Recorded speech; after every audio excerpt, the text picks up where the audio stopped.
Alright, so we're just doing right now, we are replacing our sway bar end links, and this is why. Yeah, that is not good. Now this 100% could be user error. I actually sent out another set to have a shop look at them and see if they can I had bought another set and have them replace it, but that didn't fare out. But I did have a white line sway bar installed because that was absolutely needed. So we're gonna try and not make the same mistake. I did a lot of research on these, and pretty much it's supposed to be with everyone, but when I read the directions on this and watched the videos, it didn't fare out well. But we can just put that on to user error, and I am okay with that. There's nothing wrong with being wrong and learning. So anyways, I'm gonna put on these white line sway bar end links. I also spoke to some people on the Facebook group. They said that they don't really like the construction of this design. I am not one to bash anybody about design, but they stated that the best route is to go with something more solid all the way through, so that's what I'm going to do. Even though these were bent, they actually felt really solid in turning, but everything else just wasn't good. But again, I'm just going to put it based off of user error on that one. And I replaced the brake pads. The brake pads I had before were EBC's blue pads. They were not bad, but those were specifically for track use, and clearly this car is not seeing any track use anytime soon, unfortunately. Damn. I decided to get street pads from Hawk, and I don't know what series they are, but I'll put them down below. If you guys have any comments or anything on these particular pads, that's what I have. This performance caliper is pretty beat up, but I no longer have mixed match calipers. Well, in the rear I do still. The rear I still have the OEM ones that were painted on by the previous person, which is cool. They actually look pretty good though. But on the other side, I did replace the caliper, and look at that. That just looks beautiful. That's just look at that. It's just nice.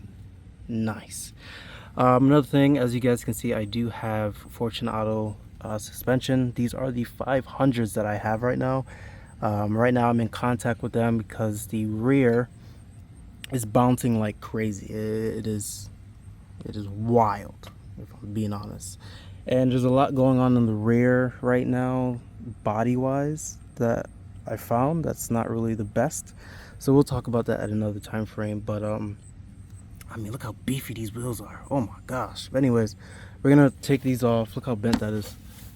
Absolutely terrible.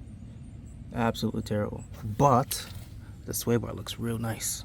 I'm liking that sway bar. But anyways, we're going to, and I'm also going to adjust the height as well, so I'm going to have to clean these off. I'm trying to do this in a fast pace, so I probably won't show the process. It'll probably be just you seeing this and then when it's done.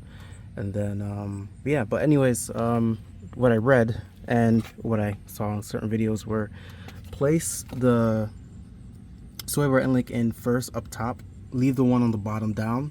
Then when you get the car planted down, you can see, I have a platform. I'm really gonna have to get me a quick jack, that's for sure.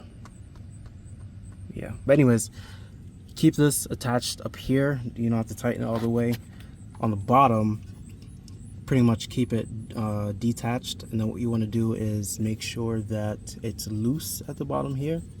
Then we're going to make sure that you adjust it to where it lines up, so you don't have to leave like this nut here loose and the one up top loose.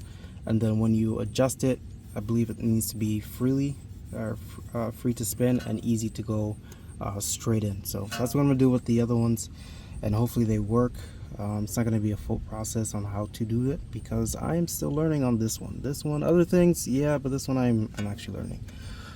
But I know you guys want an update. I'm going to give you more of an update later, a little toge style, but we'll get to that. Alright, so, and with just my luck, yeah, that's just great. It doesn't fit. Yeah. Well, looks like these are going back on, unfortunately. And the daily is in the shop. What a beauty. What an absolute beauty. It's just amazing. Alright, well, I guess that's the end of this. Bro. Alright, at this point I'm feeling mad defeated, but I said I'm gonna push forward and raise up my front because the front is pretty low.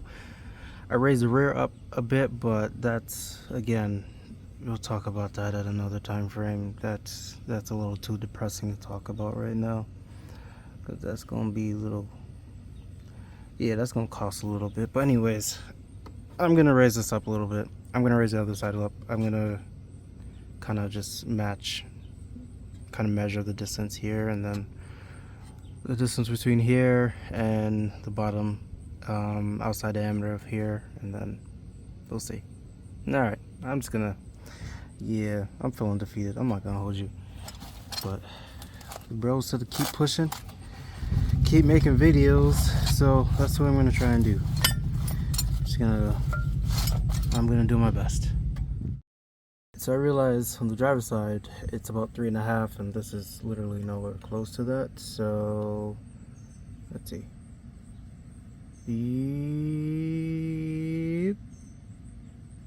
Yeah, nowhere close to that. So we're going to extend this one first and then see how they all match up and fare up. So yeah.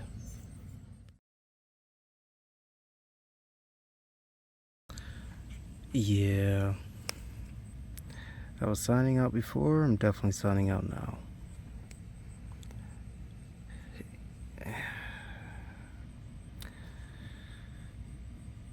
New England weather.